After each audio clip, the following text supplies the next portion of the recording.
आप सभी को मेरा सादर वंदन। मेरा नाम है विकास चौधरी। कई बार आरक्षण व्यवस्था और इसके अंतर्गत सम्मिलित प्रावधानों को लेकर स्थितियां विवादास्पद हो जाया करती हैं और ऐसा ही कुछ देखने को मिल रहा है हमारे पड़ोसी मुल्क बांग्लादेश में। गत कई दिनों से बांग्लादेश में आरक्षण के विरोध में बड़े स्तर पर प्रदर्शन हो रहे हैं और स्थिति इस हद तक अनियंत्रित हो गई है कि अब बांग्लादेश में आगजनी, हिंसा और दंगे भी होने लगे हैं। स्थिति को बिगड़ता देख बांग्लादेश के प्रधानमंत्री शेख हसीना ने जब एक सरकारी न्यूज चैनल के माध्यम से लोगों से शांति बनाए रखने की अपील की तो उसके बाद स्थिति और भी ज्यादा बेकाबू हो गई। प्रदर्शनकारियों ने इस न्यूज चैनल की बिल्डिंग को घेर कर वहां पर घुसते हुए तोड़फोड़ मचाई और उसके बाद इस बिल्डिंग को आग के हवाले कर दिया और इस प्रकरण में रिपोर्टिंग करते हुए एक पत्रकार की भी मृत्यु हो गई। दरअसल अब तक बांग्लादेश में जो विरोध प्रदर्शन हुए हैं उसके दौरान जो हिंसा उठी है उसमें अब तक 115 के करीब लोगों की मृत्यु हो चुकी है और 2500 लोग जख्मी हो चुके हैं। स्थिति को बिगड़ता देख अब सरकार ने पूरे देश भर में राज्यव्यापी कर्फ्यू लागू कर दिया है। प्रदर्शनकारियों को रोकने के लिए पुलिस ने उन पर पहले आंसू गैस बरसाई और उसके बाद गोलियों का भी प्रयोग किया। स्थिति को नियंत्रित करने के लिए देश में अब सेना को भी तैनात कर दिया गया है। लेकिन यह विरोध प्रदर्शन हो क्यों रहा है, आइए इसकी भी एक कहानी जानते हैं। सन 1971 में जब बांग्लादेश की स्थापना हुई उस दौरान बांग्लादेश की ओर से लड़ने वाले जो भी सैनिक शहीद हुए थे उनके परिवारों को आज भी बांग्लादेश की सरकारी नौकरियों में 30% आरक्षण मिलता है। 10% आरक्षण महिलाओं को, 5% आरक्षण अल्पसंख्यकों को और 1% आरक्षण दिव्यांगजनों को सरकारी नौकरियों में मिलता है। यह बांग्लादेश की व्यवस्था है। लेकिन प्रदर्शनकारियों का कहना है कि सरकारी नौकरियों की चयन प्रक्रिया आरक्षण के आधार पर नहीं, योग्यता के आधार पर होनी चाहिए और इसी को लेकर यह विरोध प्रदर्शन किया जा रहा है।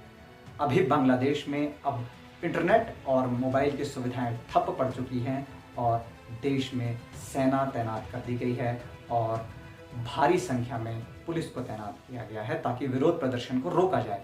हमारा प्रश्न आपसे है कि क्या इस विरोध प्रदर्शन को रोकने के लिए सेना को तैनात करना, प्रदर्शनकारियों पर गोलियां चलाना यही पर्याप्त है? क्या यह इसका उचित समाधान है?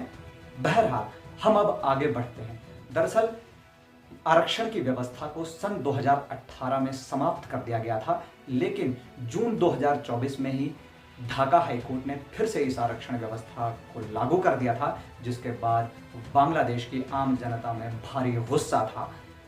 सुप्रीम कोर्ट ने स्थिति को बिगड़ता देख हाईकोर्ट के इस फैसले पर रोक लगा दी थी, लेकिन अभी भी प्रदर्शनकारियों का कहना है कि बांग्लादेश की सरकार को अब इस आरक्षण व्यवस्था को निषिद्ध कर देने के लिए कोई एक लिखित कानून पारित करना चाहिए और उस कानून के माध्यम से यह सुनिश्चित करना होगा कि अब भविष्य में ऐसी व्यवस्था को लागू नहीं किया जाएगा। लेकिन बांग्लादेश की सरकार अभी ऐसा नहीं कर रही है और प्रदर्शनकारियों का कहना है कि आरक्षण की इस व्यवस्था के अंतर्गत जो आरक्षण दिया जाता है उसमें शेख हसीना के जो खास लोग हैं उन्हीं को लाभ होता है, क्योंकि सन 1971 में शेख हसीना के पिता शेख मुजीबुर रहमान ने ही उस संघर्ष का नेतृत्व किया था। अब हम आपका ध्यान उस ओर ले जाना चाहेंगे जहां पर हम बात करेंगे भारत और बांग्लादेश की। मौजूदा स्थिति के अंतर्गत अगर हम देखें तो बांग्लादेश और भारत दोनों देशों के संबंध बेहतर हो रहे हैं, ऐसा कहा जा सकता है। हाल ही में बांग्लादेश की प्रधानमंत्री शेख हसीना 21 जून को भारत दौरे पर भी आई थी। भारत के 5 राज्य बांग्लादेश के साथ अपनी सीमा साझा करते हैं, जिसमें असम, पश्चिम बंगाल, मणिपुर, मेघालय और त्रिपुरा, ये 5 राज्य बांग्लादेश के साथ सीमा साझा करते हैं।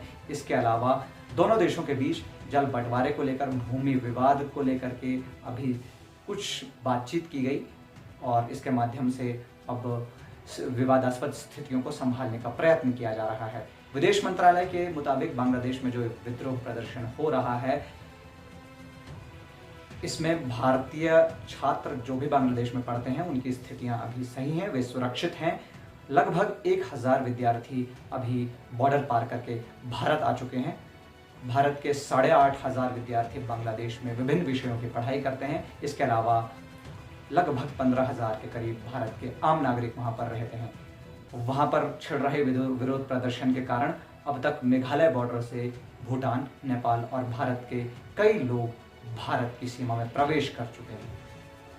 अंत में हम जाते हुए आपसे यही कहेंगे कि स्थिति को अगर हमें नियंत्रित करना है, अगर हमें आरक्षण की व्यवस्था को उस रूप में लागू करना है कि उससे सभी वर्ग सहमत हों, तो इसके लिए एक ऐसा रास्ता अपनाया जा सकता है जो हिंसा से युक्त न हो और जिसमें सर्वजन हिताय सर्वजन सुखाय की बात की जाए। अगर आपको ये वीडियो बेहतर लगा हो तो आप इसे लाइक कीजिए और अपने अन्य मित्रों के साथ इसे साझा भी कीजिए और हमारे चैनल को सब्सक्राइब कीजिए। नमस्कार।